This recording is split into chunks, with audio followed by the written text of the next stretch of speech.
கர்த்தர் உன்னை எதுக்கு கூப்பிட்டாருன்னு பாரு. ஒரு சிலரை கர்த்தர் தாவீதாக அழைத்திருக்கிறார், ஒரு சிலரை கர்த்தர் யோவாபாக அழைத்திருக்கிறார், ஒரு சிலரை கர்த்தர் மோசேவாக அழைத்திருக்கிறார், ஒரு சிலரை கர்த்தர் யோசுவாவாக அழைத்திருக்கிறார். யோசுவா மோசே ஆக முடியாது, மோசே யோசுவா ஆக முடியாது. இதுதான் உண்மை. தாவீதுக்கு அப்புறம் யார் வரணும்னு கர்த்தர் நிர்ணயம் பண்ணாரு. அந்த நிர்ணயத்தை யோவாபு செய்ய முடியாது. இன்னைக்கு என்ன நடக்குது? அகிதாப்பேல் ஆலோசனையை நம்பி நம்பி நம்பி ஒரு கூட்டம், கடைசியில இந்த அகிதாப்பேல் உங்களை ஏமாத்துவான், உங்க எதிரி கூட போய் சேர்ந்துப்பான், உங்கள் கூடவே இருக்கிறவன் ஒரு நாள் உங்க எதிரி கூட போய் நிற்பான். ஏன் இன்னும் சொல்ல போனா உங்க உயர்வுக்கு அவன் காரணமா தான் இருப்பான், ஆனா அவனே ஒரு நாள் உன் தாழ்வுக்கு காரணமாக மாறுவான்.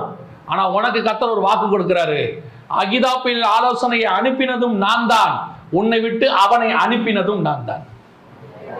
ஏன்னா அகிதாப்பேல் ஆலோசனை சாவர வரைக்கும்